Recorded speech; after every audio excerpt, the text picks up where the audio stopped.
नमस्कार दोस्तों, आप सभी का स्वागत है आपके अपने YouTube channel Ashok Chawla education अपन। दोस्तों, आज हम जिस पाठ्य योजना के साथ मिल रहे हैं वो है हिंदी व्याकरण की पाठ्य योजना। और जिसका प्रकरण यानी शीर्षक की अगर बात करें तो आज का हमारा शीर्षक होने वाला है विसर्ग संधि। तो दोस्तों, विसर्ग संधि से संबंधित हम संपूर्ण चर्चा करने वाले हैं इस वीडियो में कि इस पाठ्य योजना को आप स्कूल के विद्यार्थियों को किस प्रकार पढ़ा सकते एवं अपनी डायरी में किस प्रकार इसको बनाते हैं। तो उससे संबंधित इस पाठ्य योजना को डिटेल से बात करेंगे। देखिए, जब भी आप कक्षा के अंतर्गत जब इसको पढ़ाने जाते हो तो सबसे पहले आपको सामान्य फॉर्मेलिटी करती होती है, जिसमें बात करें जिसे हम श्यामपट्ट कौशल या फिर ब्लैक बोर्ड स्किल के नाम से जानते हैं। पहला है विद्यालय का नाम आपको सबसे पहले लिखना है। उसके बाद यहाँ पे कक्षा लिखनी है, जिस भी कक्षा के अंतर्गत आप पढ़ा रहे हो। कालांश, जिस भी कालांश के अंतर्गत आप पढ़ाओगे। विषय आपका हिंदी एवं उप विषय करके लिख सकते हो आप, चाहे उपकरण जो भी आपका व्याकरण है।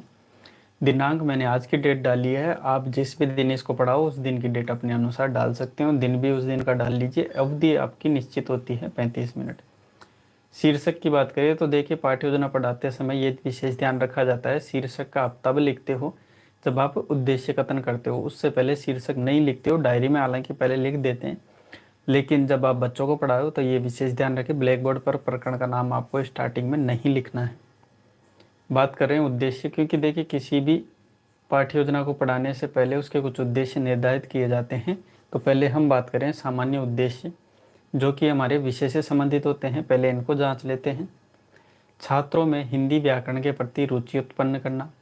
दूसरा है छात्रों में शुद्ध एवं हिंदी पढ़ने व लिखने की क्षमता का विकास करना। अगला है शब्द भंडार में वृद्धि करना। हिंदी व्याकरण के महत्व को बच्चों को समझाना एवं चारों कौशलों का विकास करना। सुनना, बोलना, पढ़ना, लिखना, ये जो चार कौशल है विकास करना। आगे बढ़ते हैं विशिष्ट उद्देश्य, जो कि हमारे प्रकरण से संबंधित होते हैं। इन उद्देश्य की अगर बात करें तो पहला देखिए, छात्रों के विसर्ग संधि के विषय में जानकारी, यानी छात्रों को लिख लेना यहाँ पे, छात्रों को विसर्ग संधि के विषय में जानकारी देना। दूसरा देखिए, छात्रों को संधि की परिभाषा बताना। छात्रों को संधि के प्रकारों के विषय में जाना। ठीक है। उसके बाद देखिए, विसर्ग संधि युक्त पदों को बच्चा पहचान सके, ऐसी क्षमता का विकास करना। ये हो गए हमारे विशिष्ट उद्देश्य। कुल मिला के अपने उद्देश्य समाप्त होते हैं। उसके बाद बात करते हैं हम शिक्षण सहायक सामग्री। तो छात्र अध्यापक या छात्र अध्यापिका को पाठ्य योजना पढ़ाते समय सहायता रूप में काम आने वाली जो जो चीज़ें होती हैं वो क्या कहलाती है? वो कहलाती है हमारी टीचिंग एड या फिर सहायक सामग्री, जिसमें बात करें चौक, डस्टर, श्यामपट्ट, संकेतक, लपेट फलक, पाठ्य पुस्तक एवं चार्ट पत्र। अगर चार्ट पत्र का प्रयोग करते हो तो ही यहाँ पे लिखना है। अगर आप चार्ट पत्र का प्रयोग नहीं करते हो तो इसको छोड़ देना। उसके बाद बात करते हैं पूर्व ज्ञान। देखिए, छात्र अध्यापक है, छात्र अध्यापिका जब पाठ्य योजना पढ़ाती है तो बच्चों का पूर्व ज्ञान जानती है कि आज हम जो टॉपिक पढ़ा रहे हैं उससे पहले बच्चों को उस विषय के बारे में थोड़ी बहुत जानकारी है या नहीं। जानकारी है तो छात्र अध्यापक या छात्र अध्यापिका अगला सोपान करते हैं, वो है प्रस्तावना प्रश्न। इसमें देखिए, छात्र अध्यापक क्रिया के माध्यम से कुछ प्रश्न किए जाते हैं छात्र अध्यापक द्वारा, और छात्र क्रिया में उन प्रश्नों का उत्तर दिया जाता है। पहला प्रश्न देख सकते हैं आप, ताजमहल किस किस देश में स्थित है? तो भारत में ताजमहल स्थित है। दूसरा देखिए, भारत में सर्वाधिक बोले जाने वाली भाषा कौन सी है? तो हिंदी है। तीसरा देखिए, हिंदी व्याकरण के अंतर्गत हम क्या क्या पढ़ते हैं? तो संधि, समास, कारक, छंद और भी आप चीज़ें लिख सकते हैं इसमें, अव्यय वगैरह, उपसर्ग। चौथा देखिए, संधि के कितने प्रकार हैं? तो इसमें बच्चा संधि के विषय में सामान्य जानकारी रखता है तो 3 बता देगा, स्वर, व्यंजन एवं विसर्ग। अगला प्रश्न है पांचवा, विसर्ग संधि के विषय में आप क्या जानते हैं?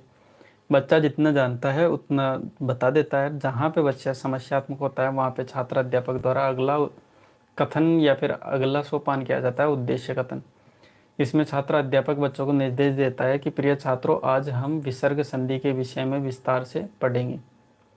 ऐसे कहते हुए छात्र अध्यापक आगे बढ़ जाता है, जिसमें अगला जो मुख्य सोपान होता है वो है प्रस्तुतिकरण। प्रस्तुतिकरण में देखिए, छात्र अध्यापक कथन में तो छात्र अध्यापक संपूर्ण विषय वस्तु बच्चों को समझाने के लिए प्रस्तुतिकरण विषय का करता है।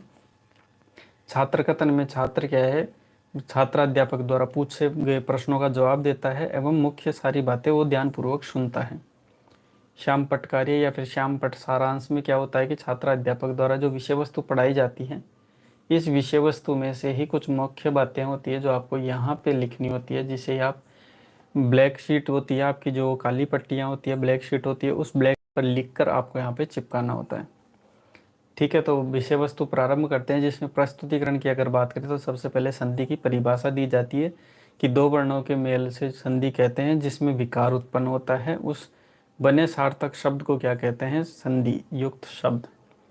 संधि के भेदों के बारे में अध्यापक बताता है, क्योंकि जो भी विषय वस्तु हम पढ़ाने जा रहे हैं उससे पहले उसकी कुछ पूर्व भूमिका बांधी जाती है, जिसमें संधि के मुख्यतः 3 भेद हैं, जिसमें स्वर, व्यंजन एवं विसर्ग।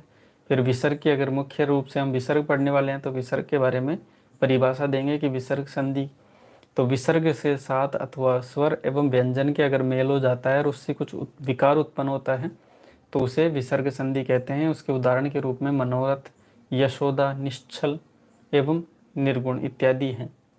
यहाँ पे श्यामपट्ट पर जो भी चीज़ें मैंने लिख रखी है आपको ब्लैक शीट पर चिपकाएं। उसके बाद देखिए छात्र अध्यापक एक एक चीज़ों को बच्चों को विस्तार से समझाता है, जिसमें पहले एग्जाम्पल देगा, उदाहरण देगा एक वाक्य के रूप में कि अच्छे कर्म करने के सभी कार्य मनोरथ होते हैं, यानी सभी कार्य हो जाते हैं पूर्ण। तो छात्र अध्यापक इस वाक्य को देने के बाद क्या है, कुछ प्रश्न करता है, जो बच्चे उसका जवाब देते हैं। अगर बच्चों को नहीं आता है तो छात्र अध्यापक, क्योंकि ये चीज़ें छात्र प्रस्तुत कर रहे हैं, तो अगर बच्चों को नहीं आ रहा है तो छात्र अध्यापक स्वयं बताता है।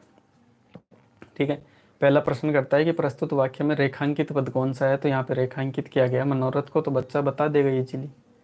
ठीक है, दूसरा है मनोरथ शब्द का किस से मिलकर, या मनोरथ शब्द है जो किसके मेल से बनता है, तो मन एवं रथ। हालांकि बच्चे अगर इस चीज़ को नहीं जानते हैं तो छात्र अध्यापक स्वयं बच्चों को ये लिखते हुए बताता रहता है। तीसरा प्रश्न करता है दोनों शब्दों के मध्य उपयुक्त जो विसर्ग है, इस चिन्ह के कारण इस संधि को हम क्या कहेंगे, तो जहाँ पे विसर्ग का चिन्ह होता है वहाँ पे हम विसर्ग संधि बताते हैं। उसके बाद देखिए दूसरा सेंटेंस, क्योंकि एक सेंटेंस या एक उदाहरण से बच्चा नहीं समझ पाता है, इसलिए छात्र अध्यापक और कुछ उदाहरण देता है जिनसे बच्चे को ये चीज़ें स्पष्ट हो जाती है कि विसर्ग संधि किसे कहा जाता है। ठीक है, इसमें बात करें, देखिए कृष्ण की माता यशोदा है। देखिए कृष्ण की माता यशोदा है, इसमें वही प्रश्न किया जाता है कि रेखांकित पद कौन है, तो यशोदा है। यशोदा शब्द किन दो शब्दों से मिलकर बना है, तो यश और दा। दूसरा देखिए इन दोनों शब्दों के मध्य उपयुक्त चिन्ह के कारण इस संधि को किस नाम से जानते हैं, तो बच्चा इजीली बता देगा। ठीक है, तीसरा उदाहरण देखिए, रावण में बहुत दुर्गुण थे, तो रावण में बहुत दुर्गुण थे, जिससे संबंधित पहला प्रश्न पूछा जाएगा कि प्रस्तुत वाक्य में रेखांकित पद क्या है, तो दुर्गुण को रेखांकित किया है। दूसरा दुर्गुण शब्द का विभाजन करो तो दुर में दुर होता है, वो विसर्ग होता है, इसलिए दु गुण। प्रथम शब्द का अंतिम वर्ण क्या है, तो दु में क्या है, उ। चौथा देखिए दूसरा जो शब्द है उसमें प्रथम वर्ण क्या है, तो गुण में क्या है, गु इत्यादि।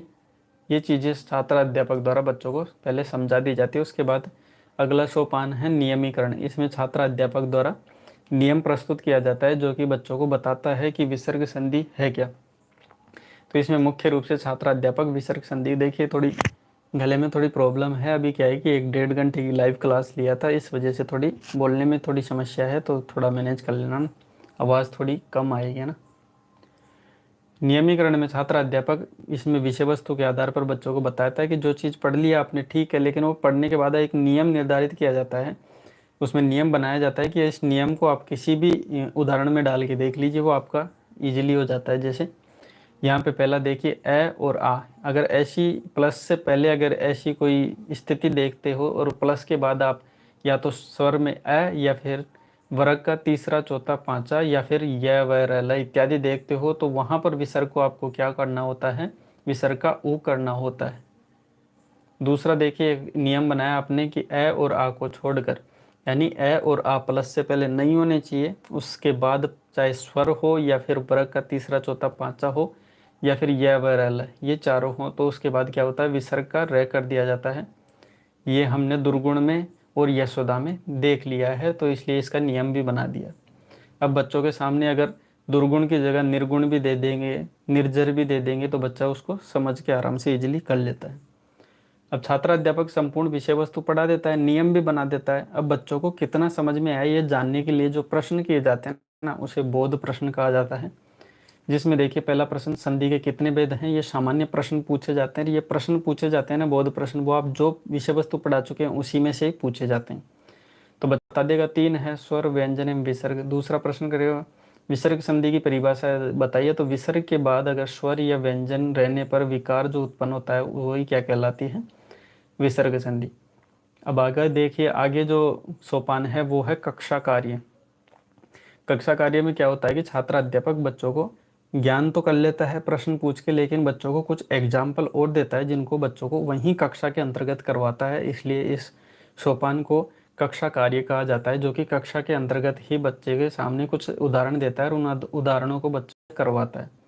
तो बच्चे जैसे सरोज का स और रोज, मनोविकार को विकार, निष्फल को निफल, प्रातः काल है यानी प्रातः काल है, निर्धन में निधन, निर्मल में निमल इत्यादि करके बच्चा क्योंकि समझ चुका है तो ये इजीली बता देता है। उसके बाद छात्र अध्यापक द्वारा अगला सोपान या मैं कहूँ अंतिम सोपान किया जाता है गृह कार्य। इसमें छात्र अध्यापक द्वारा क्या किया जाता है, बच्चों का ज्ञान जानने के साथ साथ उसका मूल्यांकन भी इससे हो जाता है, बच्चों की चिंतन शक्ति का भी विकास होता है। तो सबसे इम्पोर्टेंट चीज़ है बच्चे का जो विषय वस्तु पढ़ चुके हैं उस विषय वस्तु का दोहरान करने के लिए गृह कार्य दिया जाता है, ताकि बच्चा जाके रिवीजन कर सके इस विषय वस्तु के माध्यम से।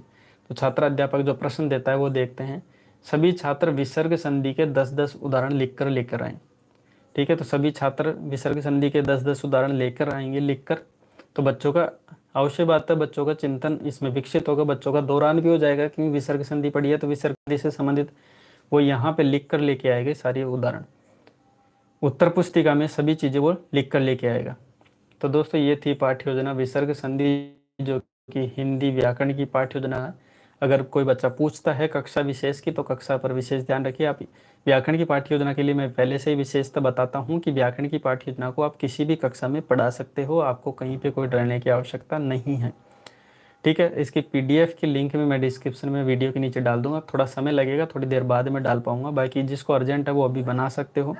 ठीक है, बाकी जिन बच्चों को देखिए थोड़ा बहुत समय लगता है, मेरे को भी थोड़ा और भी काम होता है इसलिए कई बार भूल जाता हूँ। बाकी मैं इसकी PDF आपको हमारे Telegram channel Ashok Chawla education app पर आपको उपलब्ध करा दी जाती है।